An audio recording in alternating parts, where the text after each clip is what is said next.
ឃើញថារយៈពេលចុងក្រោយនេះពាក់ព័ន្ធជាមួយនឹងទីផ្សារ IPO ភាគហ៊ុនរបស់ក្រុមហ៊ុនជាច្រើនជាពិសេសពាក់ព័ន្ធជាមួយនឹងក្រុមហ៊ុនបច្ចេកវិទ្យាគឺត្រូវបានគេសង្កេតឃើញថាមានការមមាញឹកខ្លាំងមែនទែនមមាញឹកនឹងគឺបានន័យថាពួកគេចាប់ផ្ដើមធ្វើការបង្កើតក៏ដូចជាមានគម្រោងក្នុងការដាក់ឲ្យទិញ IPO នៃភាគហ៊ុនរបស់ក្រុមហ៊ុនពួកគេផងដែរដែលការកើតឡើងនៃការមមាញឹកថ្មីនេះវាគឺជាចំណុចមួយដែលចាប់អារម្មណ៍ពីអ្នកវិនិយោគខ្លាំងមែនទែនដោយសារតែគេបានសង្កេតឃើញថាក្រុមហ៊ុនជាច្រើនទាំងអស់ហ្នឹងគឺអត់ដែលមានសកម្មភាពវិនិយោគពាក់ព័ន្ធជាមួយនឹងភាគហ៊ុនរបស់ពួកគេហ្នឹងអស់ជាច្រើនឆ្នាំមកហើយប៉ុន្តែសម្រាប់រយៈពេលថ្មីចុងក្រោយហ្នឹងជាពិសេសគឺកំឡុងឆ្នាំ2026ក្រុមហ៊ុនទាំងអស់ហ្នឹងគឺភាគច្រើនពាក់ព័ន្ធជាមួយនឹងបច្ចេកវិទ្យាដូចជាខាង AI ឬក៏បច្ចេកវិទ្យាផ្សេងៗទៀតបច្ចុប្បន្នដែលគេកំពុងតែត្រូវការឬក៏វាមានតម្រូវការទីផ្សារខ្លាំងក្រុមហ៊ុនធំៗចំនួន2ពាក់ព័ន្ធជាមួយនឹងបច្ចេកវិទ្យា AI ដែលយើងអាចកត់សម្គាល់ដឹងនោះទី1គឺជាក្រុមហ៊ុន OpenAI ដែលអាចនឹងឡើង IPO របស់ខ្លួននោះគឺនៅកំឡុងខែកញ្ញាឆ្នាំ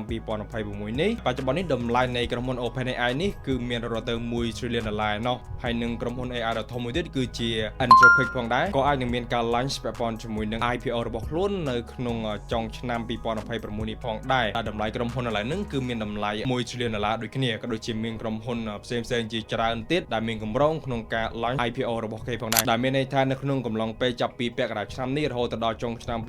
ហ្នឹងយើងអាចនឹងឃើញមានក្រុមហ៊ុនជាច្រើនបានដាក់ភាគហ៊ុនរបស់ខ្លួនឬក៏ stock អីហ្នឹងដើម្បីលក់ចូលទៅកាន់ exchange ផ្សេងៗដូចដែលក្រុមហ៊ុន SpaceX របស់ Elon Musk គេធ្វើអញ្ចឹងណាអញ្ចឹងអាចថាវាគឺជាឱកាសមួយដែរដែលយើងអាចទាញយកផលចំណេញឬក៏បើសិនជាយើងអាចធ្វើការទិញពាក់ព័ន្ធជាមួយនឹង stock នៃក្រុមហ៊ុនណាមួយដែលយើងចង់ដឹងដែលយើងស្រឡឹងឃើញពី potential ហ្នឹងអាចហូរទុកដើម្បីយកផលចំណេញតាមក្រោយយើងទៅប៉ុន្តែនេះវាគ្រាន់តែជាការប៉ាន់ស្មានទេហើយចំពោះការបច្ចេកទាំងអស់ហ្នឹងក៏វាមិនមែនជាច្បាស់ 100% ដែរប៉ុន្តែគ្រាន់តែថាវាអាចនឹងមានភាគរយកើតឡើងអញ្ចឹងណាវាកើតឡើងដោយសារតែការវិភាគពីសំណាក់អ្នកវិនិយោគដែលគេមើលឃើញទៅលើទីផ្សារតែប៉ុណ្្នឹងទេវីដេអូមួយនេះក៏វាមិនមែនជា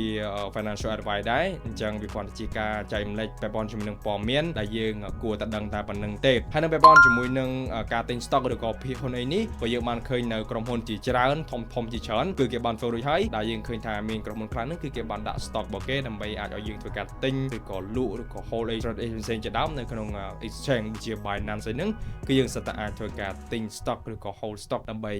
ទុកជា asset របស់យើងបានដូចគ្នាអូខេអញ្ចឹងគឺមានតែប៉ុណ្្នឹងទេពាក់ព័ន្ធជាមួយនឹងព័ត៌មានថ្ងៃហ្នឹងហើយបើសិនជាអ្នកគ្នាចង់ធ្វើការចូលរួមជាមួយនឹងអាណាចក្រ community របស់យើងមិនថា free ឬក៏ pay លើគ្នាអាចធ្វើការតាក់ទងទៅកាន់អាណាចក្រ support បានតាមរយៈ QR code លើ screen នេះក៏បានឬក៏អ្នកគ្នាអាចចុចទៅតាម link ដែលខ្ញុំបានដាក់នៅខាងក្រោម comment ក៏បានដូចគ្នា